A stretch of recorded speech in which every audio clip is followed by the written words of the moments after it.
మొదట స్వర్ణయుగాన్ని ఆ తర్వాత డ్రీమ్ టైమ్ను చూసిన టాలీవుడ్ ఇప్పుడు మాత్రం పీకల్లోతు కష్టాల్లో కూరుకుపోయింది. తెలుగు సినిమాకు ప్రధాన సీజన్లో ఒకటిగా చెప్పుకునే వేసవిలో ఒక్క సినిమా కూడా రిలీజ్ కాకపోవడాన్ని విడ్డూరంగా చెప్పుకుంటున్నారు. సంక్రాంతి తర్వాత సమ్మర్ని ప్రధాన సీజన్గా భావించే తెలుగు చిత్ర పరిశ్రమ ఇప్పుడిలా కనీస ప్లానింగ్ లేకుండా కనిపించడం టాలీవుడ్ దుస్థితికి అద్దం పడుతోంది. కొన్నేళ్ల క్రితం సమ్మర్ బెర్త్ కోసం టాప్ హీరోల దగ్గర నుంచి అప్కమింగ్ హీరోల దాకా అందరూ సినిమాలు రెడీ చేసేవారు. సినిమాకి మహారాజ పోషకులైన విద్యార్థులకు దాదాపు నెల రోజుల పాటు సెలవులుండే వేసవిలో 4-5 సినిమాలు కూడా సూపర్ హిట్ అయ్యే అవకాశాలుంటాయి అనేది అనుభవజ్ఞుల మాట. అందుకే గతంలో సమ్మర్ అంటే టాలీవుడ్లో ఫుల్ డిమాండ్ ఉండేది. చివరకు ఎంతో హైప్ క్రియేట్ చేసిన బాహుబలి 2 లాంటి సినిమా కూడా వేసవిలోనే రిలీజ్ అయి రికార్డులు బద్దలు కొట్టింది. తెలుగు సినిమా సత్తాను జాతీయ స్థాయిలో చాటింది. మొన్నటికి మొన్న ఆస్కార్ వేదికపై మెరిసిన RRR కూడా వేసవిలోనే రిలీజ్ అయి అంతర్జాతీయ స్థాయిలో తెలుగు సినిమా దమ్మేంటో చూపించింది. ఇలాంటి ట్రాక్ రికార్డున్న సమ్మర్ను ఇప్పుడు టాలీవుడ్ ఇందుకు లైట్ తీసుకుంటోంది అనే చర్చ జరుగుతోంది. అసలు విషయం ఏమిటంటే ఇక్కడ టాలీవుడ్ ఉద్దేశపూర్వకంగా సమ్మర్ కోసం ప్లాన్ చేయకపోవడం కాదు. కీలకమైన సమ్మర్లో కూడా సినిమా రిలీజ్ చేయలేనంత కష్టాల్లో కూరుకుపోయింది.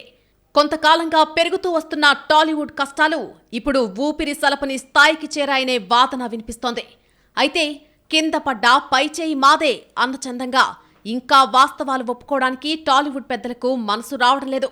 ఇప్పటికీ అంతా బాగుందనే భ్రమల్ని వ్యాప్తి చేయడానికే కంకణం కట్టుకున్నట్టు కనిపిస్తోంది. టాలీవుడ్ దుస్థితిని కాస్త లోతుగా తరచి చూస్తే నిర్మాతలపై మోయలేని అప్పుల భారాలు, హీరోలు డైరెక్టర్ల రెమ్యూనరేషన్ ఇమేజ్ బిల్డప్పులు, అన్నిటికీ మించి సినిమా క్వాలిటీ పేరుతో జరుగుతున్న ప్రహసనం అన్నీ కలిసి తెలుగు సినీ పరిశ్రమను నడిసంద్రంలో ముంచేస్తున్నాయి. ఇదే అంశంపై ఇవాల్టి చైర్మన్స్ డెస్క్ చూద్దాం. దేశంలోనే ఎక్కువ సినిమాలు తీసే చిత్ర పరిశ్రమగా టాలీవుడ్కు గుర్తింపుంది. చివరకు సినిమా మార్కెట్ను ఎలా పెంచాలో కూడా టాలీవుడ్ మిగతా చిత్ర పరిశ్రమలకు దారి చూపింది అనడంలో సందేహం లేదు. గతంలో కాలానుగుణంగా ఎన్నో ప్రయోగాలు మొదట చేసింది కూడా తెలుగు చిత్ర పరిశ్రమే. అలాంటి టాలీవుడ్ ఇప్పుడు సినిమాలు ఎలా తీయాలి అనే ప్రాథమిక ప్రశ్నకు సమాధానం వెతుక్కునే దుస్థితిలో ఉంది. బ్లాక్ అండ్ వైట్ కాలం నుంచి, ఇంకా చెప్పాలంటే మూకీల కాలం నుంచి సినిమా స్థాయిని ఒక క్రమ పద్ధతిలో పెంచుకుంటూ వెళ్లిన టాలీవుడ్ ఇటీవలి కాలంలో మబ్బులు చూసి ముంతలో నీళ్లు వలకపోసుకునే సంస్కృతిని వంటబట్టించుకుంది. దీంతో వరుస అపజయాలు పలకరిస్తున్నాయి. అసలు హిట్టు ఫ్లాపుల సంగతి పక్కన పెడితే చివరకు కనీసం సేఫ్ బడ్జెట్తో సినిమా తీయడమెలాగో కూడా టాలీవుడ్ మర్చిపోయింది. అంతకంటే ఘోరంగా కీలకమైన సీజన్లలో సినిమాలే రిలీజ్ చేయలేని దుస్థితికి జారిపోయింది. చిన్నవిగా మొదలైన సమస్యల్ని ఆదిలోనే పట్టించుకోకుండా లైట్ తీసుకోవడమే దీనికి ప్రధాన కారణమని కొత్తగా చెప్పాల్సిన పనిలేదు. నిర్మాతలు, హీరోలు, డైరెక్టర్లు ఎవరి పరిధుల్లో వారు కనీస జాగ్రత్తలు తీసుకోకపోవడంతో సాఫీగా నడవాల్సిన టాలీవుడ్ రైలు ఇప్పుడు పట్టాలు తప్పుతోంది. దీనికి ఎవరో ఒక్కరినే నిందించలేం. తిలా పాపం తలా పిడికెడు అన్న చందంగా ఈ దుస్థితికి అందరూ బాధ్యత వహించాల్సిందే. సినిమా ఇండస్ట్రీలో నిర్మాత అనేవాడు బలిపశువుకు బ్రాండ్ అంబాసిడర్గా మారిపోయాడు. సినిమా తీయడం అనే ఒక వ్యసనం నిర్మాతలను పూర్తిగా సర్వనాశనం చేస్తుంది. ఇవాళ ఇండస్ట్రీలో కేవలం 3-4 పెద్ద నిర్మాణ సంస్థలు మాత్రమే మిగిలున్నాయి. సినిమా నిర్మాణం అనేది పులి మీద స్వారీగా మారిపోయింది. నిర్మాతలు అప్పుల బారిన పడి లోన్లు తీసుకోవడానికి స్థానిక ఫైనాన్షియర్లు సరిపోక ముంబై వీధుల్లో బిచ్చగాళ్లలాగా తిరుగుతున్నారు. దీనంతటికీ ప్రధాన కారణం సినిమా నిర్మాణ ఖర్చు విపరీతంగా పెరిగిపోవడం. సొంత డబ్బు మాత్రమే పెట్టి సినిమా తీసే నిర్మాతలు మన దగ్గర చాలా తక్కువ. ఫైనాన్స్లో డబ్బు తీసుకొచ్చి సినిమాకి ఇన్వెస్ట్ చేసే పద్ధతిలోనే మేజర్ పార్ట్ ఆఫ్ ప్రొడక్షన్ షురూ అయ్యేది. ఈ క్రమంలో డిమాండ్ని బట్టి, టైం పీరియడ్ని బట్టి వడ్డీ శాతం ₹10 దాకా ఉంటుంది. ఈ లెక్కన సినిమా రిలీజ్ నెల రోజులు వాయిదా పడితే అదనంగా పడే భారమెంత? ఫైనల్ కాపీ రెడీ చేసుకుని కూడా దాదాపు ఏడాది పాటు రిలీజ్ని ఆపుకున్న ప్రొడ్యూసర్ల పరిస్థితేంటి? ఈ ప్రశ్నలన్నీ పరిశ్రమ భవిష్యత్తును కూడా నిర్దేశించేవే. అదుపు తప్పుతున్న బడ్జెట్ కూడా సినిమాల కొంప ముంచుతోంది. సినిమా ప్రొడక్షన్ కాస్ట్లో 70% హీరో, హీరోయిన్, డైరెక్టర్ రెమ్యూనరేషన్కే పోతోంది. మిగతా కాస్త డబ్బులతో తీసే సినిమాకు అనుకున్న క్వాలిటీ రావడం లేదు. దీంతో ప్రేక్షకులు నిర్దాక్షిణ్యంగా తిప్పికొడుతున్నారు. నిజానికి మన దగ్గర ఇప్పటికీ సినిమాలకు మంచి ఆదరణే ఉంది. కరోనా టైంలో దేశంలో ఎక్కడా లేని విధంగా టాలీవుడ్ థియేటర్లే కళకళ్లాడిపోయాయి. కానీ అందుకని చెత్త సినిమాలు వదిలితే చూసేది లేదని ఆడియన్స్ తేల్చి చెబుతున్నారు. కొన్ని సెలెక్టెడ్ సినిమాలు మాత్రమే బ్రేక్ ఈవెన్ మార్క్ అందుకుంటున్నాయి. క్రేజీ కాంబినేషన్ ఉన్నా కథ లేకపోతే లాసులు తప్పడం లేదు. కొన్ని ప్రాంతాల్లో థియేటర్ యజమానులు సినిమా హాళ్ల నిర్వహణకు కూడా డబ్బులు రావడం లేదని స్వచ్ఛందంగా థియేటర్లు మూసేస్తున్నారు. ఈ ధోరణి కూడా నిర్మాతలకు గుబులు పుట్టిస్తోంది. ఒకప్పుడు స్క్రిప్ట్ పూర్తయ్యాక నటీనటుల డేట్స్ అన్నీ కుదిరితేనే దర్శక నిర్మాతలు సినిమాను సెట్స్ పైకి తీసుకెళ్లేవారు. రాను రాను మార్పులొచ్చాయి. షూటింగ్ మొదలయ్యే ముందు కూడా సన్నివేశాలు రాసుకుంటూ కూర్చోవడం వల్ల సినిమా వ్యయం పెరిగిపోవడమే కాకుండా నాణ్యత దెబ్బతింటోందని సీనియర్ నటులు, రచయితలు వివిధ ఇంటర్వ్యూల్లో చెప్పారు కూడా. స్క్రిప్ట్ పూర్తయిన తర్వాత మరింత మెరుగు కోసం చిన్న చిన్న మార్పులు చేసుకోవచ్చు, కానీ అప్పటికప్పుడు కొత్త సన్నివేశాలు రాయడం కూడా నిర్మాణ వ్యయం పెరగడానికి కొన్నిసార్లు కారణమవుతోంది. ఇక సృజనాత్మకత పేరుతో దర్శకులు వేయించే సెట్లు, అనవసర హంగులు, విదేశీ ప్రయాణాలు ఇవన్నీ నిర్మాణ వ్యయాన్ని తడిసి మోపిడి చేస్తున్నాయి. ఒకప్పుడు ఇండస్ట్రీలో నిర్మాతకు చాలా గౌరవం ఉండేది. పెద్ద పెద్ద హీరోలు కూడా వారిని గౌరవించేవాళ్లు. కానీ ఆ తర్వాత నిర్మాతలే వాళ్ల స్థాయి తగ్గించుకున్నారు అనే వాదన ఉంది. నిర్మాత అజమాయిషీ ఉన్నన్నాళ్లు చాలా వరకు బడ్జెట్ అదుపులోనే ఉంది. ఎప్పుడైతే నిర్మాత క్యాషియర్ పాత్రకు పరిమితమయ్యాడో బడ్జెట్ కూడా ఇబ్బడి ముబ్బడిగా పెరిగిపోయింది. నిర్మాతలకు సినిమా తెరకెక్కే విధానంపై అవగాహన లేకపోవడం కూడా బడ్జెట్ పెరుగుదలకు కారణమవుతోంది. నిర్మాత దర్శకుడితో కూర్చుని మొత్తం వ్యవహారాన్ని పర్యవేక్షించకపోతే టాలీవుడ్ని దేవుడు కూడా కాపాడలేడని సీనియర్లు చెబుతున్నారు. అనవసర ఆర్భాటాలు తగ్గించుకుంటే సినిమా బడ్జెట్ ఆటోమేటిక్గా తగ్గుతుంది.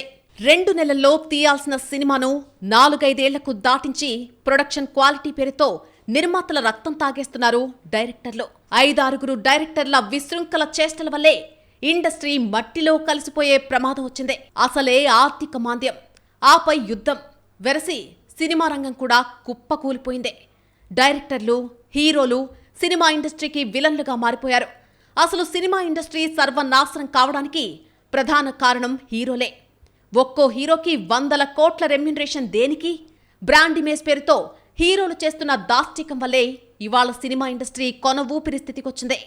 ఇండస్ట్రీ మొత్తం మీద ఒక్క ప్రొడ్యూసర్ కూడా నేను సంతోషంగా ఉన్నాను అని చెప్పుకునే పరిస్థితే లేదు. 100కు 2 నుంచి 5 రూపాయల వడ్డీలకు తెచ్చి సినిమాలు తీసి ఏ నిర్మాత బాగుపడతాడు? పరిస్థితి ఇలాగే ఉంటే కొన్నాళ్లకు తెలుగు ఫిల్మ్ ఇండస్ట్రీలో నిర్మాతల ఆత్మహత్యలు తప్పవు. తెలుగు సినిమా ఇండస్ట్రీ ఫాల్స్ ప్రెస్టేజ్లో బతుకుతోంది. ఈ కలెక్షన్లు బోగస్ మాత్రమే.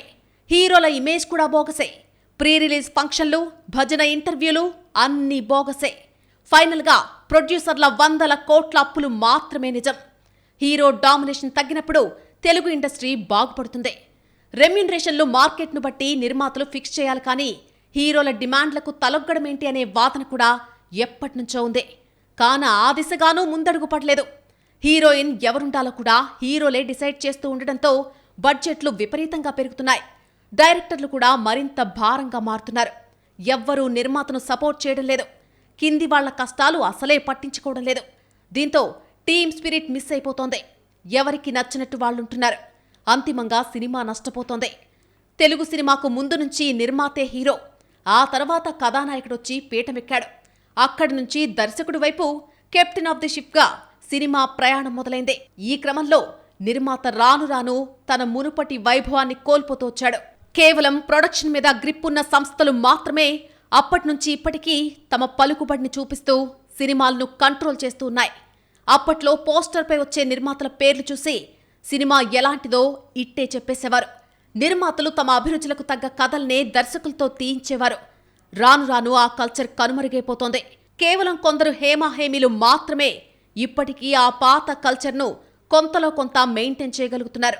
ఇక్కడ మరో కీలకమైన అంశం మార్కెట్ డిమాండ్కు అనుగుణంగా తీయాల్సినటువంటి సినిమాలను ఓవర్ ఎక్స్పెక్టేషన్లతో నిర్మించడం కూడా నష్టాలు తెచ్చిపెడుతోంది. ఓ హీరో మార్కెట్ను బట్టి అతడికి రెమ్యునరేషన్ ఎంత ఇవ్వాలి, అలాగే హీరోయిన్కున్న క్రేజ్, హిట్లు, ఫ్లాపుల పర్సంటేజ్ను బట్టి పారితోషికం ఇవ్వాలి. డైరెక్టర్కు ట్రాక్ రికార్డ్ చూసి డబ్బులు ఇవ్వాలి. కానీ టాలీవుడ్లో ఒకప్పుడు ఉన్న ఈ ట్రెండ్ ఇప్పుడు ఉందా అంటే లేదనే చెప్పాలి. బాహుబలి ఆల్ ఇండియా లెవెల్లో బాగా ఆడేసిందని ప్రతి సినిమాను పాన్ ఇండియా రిలీజ్ చేయడం సరైన పద్ధతి కాదు. ఇలా పాన్ ఇండియా పేరు చెప్పి మామూలు హీరోలు, డైరెక్టర్లు కూడా విపరీతంగా రెమ్యూనరేషన్లు పెంచేసి నిర్మాతలకు భారంగా మారుతున్నారు. సినిమా ఇండస్ట్రీ బతకాలంటే అందరి రెమ్యూనరేషన్లు కలిపి మొత్తం బడ్జెట్లో 30% లోపే ఉండాలి అనేది ఆరోగ్యకరమైన ఆర్థిక సూత్రం. ఈ సూత్రం పాటించినన్ని రోజులు టాలీవుడ్ బాగానే ఉంది. ఎప్పుడైతే రెమ్యూనరేషన్లకు రెక్కలొచ్చాయో అలాగే కంటెంట్ మీద కూడా ఇతరత్రా పెట్టేటువంటి ఖర్చుల్ని సినిమా బడ్జెట్లో చూపించడం మొదలైందో అంతే, అప్పట్నుంచి చెడ్డ రోజులు మొదలయ్యాయి. కొంతమంది సినిమా టికెట్ ధరలు పెంచుకోవడానికి కూడా భారీ బడ్జెట్ చూపిస్తున్నారు. అలా అయితే ఎక్కువ స్క్రీన్లలో రిలీజ్ చేసుకుని డబ్బులు దండుకోవచ్చని అనుకుంటున్నారు. కొన్నాళ్లు ఈ ఐడియా బాగానే వర్కౌట్ అయినా ఇప్పుడు ఫస్ట్ వీకెండ్ కూడా సినిమాలు నిలబడకుండా పోవడానికి అదే కారణమైందే. ఇప్పుడైతే మరీ దారుణంగా రిలీజ్ అయిన సినిమాల ఫస్ట్ షోలే ప్రేక్షకులు లేక వెలవెలబోతున్నాయి. మరికొన్ని సినిమాలకు అడ్వాన్స్ బుకింగ్లే దడ పుట్టిస్తున్నాయి. ఆ రోజుల్లో అయినా ఈ రోజుల్లో అయినా సినిమాను మార్కెట్ సూత్రాలకు అనుగుణంగానే నిర్మించాలి, అలాగే మార్కెట్ చేయాలి. రెమ్యూనరేషన్ల విషయంలో పెడపోకడ్లకు ఖచ్చితంగా కళ్లెం వేయాల్సిందే. గతంలో మాదిరిగా ఆరోగ్యకర వ్యాపారానికి తెరలేవకపోతే మాత్రం టాలీవుడ్ మనుగడ కష్టమయ్యే ప్రమాదం ఉంది అనడంలో సందేహం లేదు. హీరోలైనా ఇంకెవరైనా పరిశ్రమ బాగుంటేనే పచ్చగా ఉంటారు. అంతేకాని బంగారు గుడ్లు పెట్టే బాతును కోసుకు తిన్నట్టుగా చేస్తామంటే చివరకు మిగిలేదేంటో అందరూ ఆలోచించుకోవాలి. ఇవాళ ఒక సినిమాకు 10 నుంచి 15 కార్వాన్లను వాడుతున్నారు. జూనియర్ ఆర్టిస్టులకు కూడా కార్వాన్లు ఇస్తున్నారు. దీంతో ప్రొడక్షన్ ఖర్చు పెరిగిపోతోంది. 100కు 3 రూపాయలకు వడ్డీలు తెస్తున్నారు. ఒక్కొక్క సినిమాకు సంవత్సరాలు తీస్తుంటే 2 ఏళ్లు తీస్తుంటే వడ్డీలు కట్టలేక నిర్మాతలు మట్టయిపోతున్నారు. చివరకు సినిమా సూపర్ హిట్ అయినప్పటికీ కూడా ఏ నిర్మాతకు డబ్బులు రాని దుస్థితి వచ్చేసిందే. హీరో, హీరోయిన్లు, దర్శకుల రెమ్యూనరేషన్లు, ప్రొడక్షన్ కాస్ట్ వీటితోనే నిర్మాత పనైపోతోంది. ఇప్పటికైనా మించిపోయిందేమీ లేదు. మళ్లీ పాత పద్ధతికి వెళ్తేనే టాలీవుడ్ బాగుపడుతుంది. నిర్మాతలు అర్జెంటుగా ఆత్మపరిశీలన చేసుకుని సినిమా నిర్మాణంపై అవగాహన పెంచుకుని అప్పుడు బరిలోకి దిగాలి. అంతేకాని ఓ హీరోని, హీరోయిన్ని, డైరెక్టర్ని నమ్మేసి వారే సినిమాను గట్టెక్కిచ్చేస్తారని గుడ్డిగా నమ్మితే పరిస్థితిలో మార్పు వచ్చే అవకాశం లేదు. అందుకే ఇతరుల్ని నిందించే ముందు నిర్మాతలు మారాలి. అప్పుడు మిగతా వారిని మారాలని చెప్పడానికి కూడా బాగుంటుంది. ఎవరేమనుకున్నా సరే సినిమాకు నిర్మాత తండ్రి లాంటి వాడిని పెద్దలు ఎప్పుడో చెప్పారు. ఎంత పెద్ద స్టార్ ఉన్నా సినిమా బాగోగులకు బాధ్యత తీసుకోవాల్సింది నిర్మాతే. ఆ విషయం గుర్తుంచుకుని సినిమాలు తీస్తే ఖచ్చితంగా భారీ లాభాలు రాకపోయినా విపరీతంగా నష్టాలైతే రావు అనేది ఇప్పటికే రుజువైన సత్యం.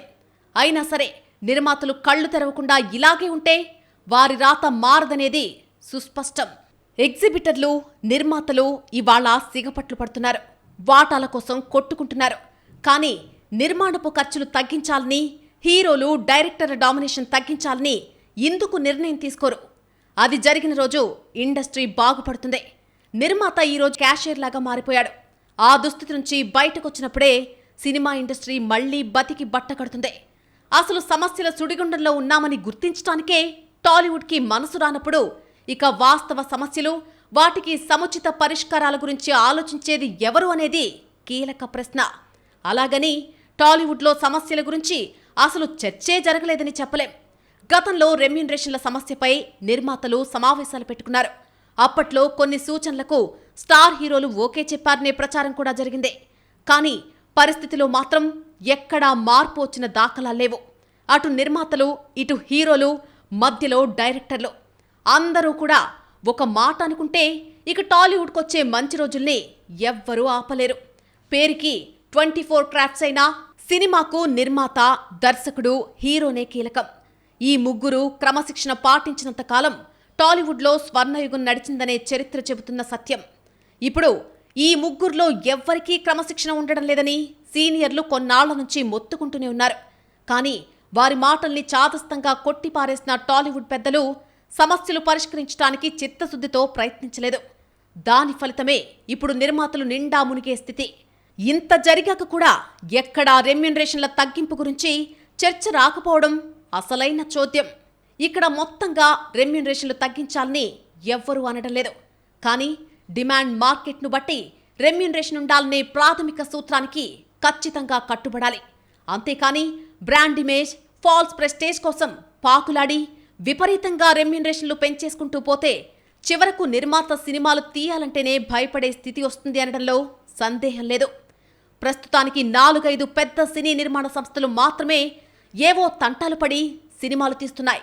కానీ ఇలాగే సమస్యలు కొనసాగితే అవైనా ఎంతకాలం తట్టుకోగలవని అందరూ ఆలోచించాలి. ఇప్పటికీ కళ్ళు తెరవకపోతే మాత్రం నిండా మునుగుతామనే సంగతి ఖచ్చితంగా గుర్తించాలి. ప్రస్తుత దుస్థితికి కారణాలేంటో టాలీవుడ్కు ఖచ్చితంగా తెలుసు. ఇంకా చెప్పాలంటే వాటికి పరిష్కార మార్గాలపైన బాగానే అవగాహన ఉంది. కానీ ఆ దిశగా ఎవరు ఆలోచిస్తున్నట్టు కనిపించటం లేదు.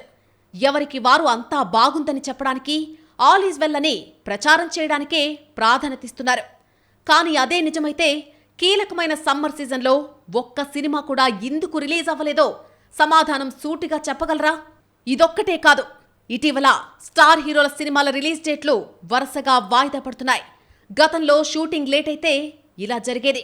కానీ ఇప్పుడు సెన్సార్ పూర్తయిపోయిన సినిమాల రిలీజులు కూడా వాయిదా పడుతున్న సందర్భాలు కనిపిస్తున్నాయి. దీనికి ఎవరు కారణమని అడిగితే ఒక్క మాటలో సమాధానం చెప్పడం ఎవ్వరికీ సాధ్యం కాకపోవచ్చు. ఎందుకంటే కేవలం రెమ్యూనరేషన్లు, నిర్మాణ వ్యయం పెరగడం మాత్రమే కాదు, అసలు సినిమా ప్లానింగే పూర్తిగా గాడి తప్పింది. మొదట అనుకునేది ఒకటి, షూటింగ్కు వెళ్లేసరికి చెప్పేదొకటి, తీరా రిలీజ్ సమయానికి అయ్యేదొకటి. ఇలా ఒకదానితో మరో దానికి సంబంధం లేకుండా పెరుగుతున్న బడ్జెట్ ఎవరి నియంత్రణలోనూ లేకుండా పోతోంది. మొదట హీరోలు మెట్టు దిగమంటారు, ఆ తర్వాత డైరెక్టర్లు ఇంతకు తగ్గితే కుదరదంటారు, ఆ తర్వాత నిర్మాత కూడా తప్పదులే అని ఇబ్బడి ముబ్బడిగా ఖర్చు పెడతాడు. అందుకోసం ఎడాపెడా అప్పులు చేస్తాడు. కానీ అనుకున్న సమయానికి సినిమా రిలీజ్ కాకపోగా అసలెప్పుడు రిలీజ్ అవుతుందో తెలియని పరిస్థితి వచ్చినప్పుడు హీరో, డైరెక్టర్ బాగానే ఉంటారు, నిర్మాత మాత్రం నిండా మునిగిపోతాడు. అసలు సినిమాకి కర్త, కర్మ, క్రియ నిర్మాతే అయినప్పుడు ఖచ్చితంగా పరిస్థితులు నిర్మాత నియంత్రణలో ఉండాల్సిందే. లేకపోతే మాత్రం ఇంకా కొత్త సమస్యలు కూడా పుట్టుకురావచ్చు. నిర్మాతలంతా కలిసి ఒక మాట అనుకుంటే నిర్ణీత మొత్తానికి మించి బడ్జెట్లు పెరగకూడదని గిరిగీస్తే ఎవ్వరూ చేయగలిగిందేమీ ఉండదు. రెమ్యూనరేషన్ల విషయంలో కూడా హేతుబద్ధమైన ప్రాతిపదిక తీసుకోవాలి. సినిమా షూటింగ్ చేసే పద్ధతి కూడా మార్చుకోవాలి. డైరెక్టర్తో అగ్రిమెంట్ చేసుకున్నప్పుడే షూటింగ్ రోజులు ఫిక్స్ చేయాలి. అంతకు మించి పాత డైరెక్టర్లాగే ఇప్పటి డైరెక్టర్లు బాధ్యత తీసుకోవాలి. అలాంటి కఠిన నియమాలు రూపొందించుకుంటేనే టాలీవుడ్ బతికి బట్ట కడుతుంది. అలాగే ఇవేమీ ఎక్కడి నుంచో అరువు తెచ్చుకోవాల్సిన విషయాలేమీ కాదు. ఒక్కసారి తెలుగు చిత్ర పరిశ్రమ పాత రోజుల్లో అవలంబించిన విధానాల్ని సింహావలోకనం చేస్తే ఖచ్చితంగా అత్యుత్తమ పరిష్కారాలు కనిపిస్తాయి. అంతేకాని పాత పద్ధతులు ఫాలో కావడం చిన్నతనం అనుకుంటే ఎవ్వరూ చేసేదేమీ ఉండదు. ఏం చేసైనా టాలీవుడ్ సమస్యల్ని చిత్ర పరిశ్రమకు సంబంధించిన వ్యక్తులే పరిష్కరించుకోవాలి. ఇక్కడ బయట నుంచి ఎవ్వరూ ఏమీ చేయగలిగే పరిస్థితి, అవకాశం రెండూ ఉండవు. ఇప్పటికైనా టాలీవుడ్ కాస్త తెలివి తెచ్చుకుని ప్రాప్త కాలజ్ఞతతో ఆలోచిస్తే సినీ పరిశ్రమలో అందరికీ మంచిదే. ఇది ఈ వారం చైర్మన్స్ డెస్క్. మరో అంశంపై విశ్లేషణతో మళ్ళీ కలుద్దాం.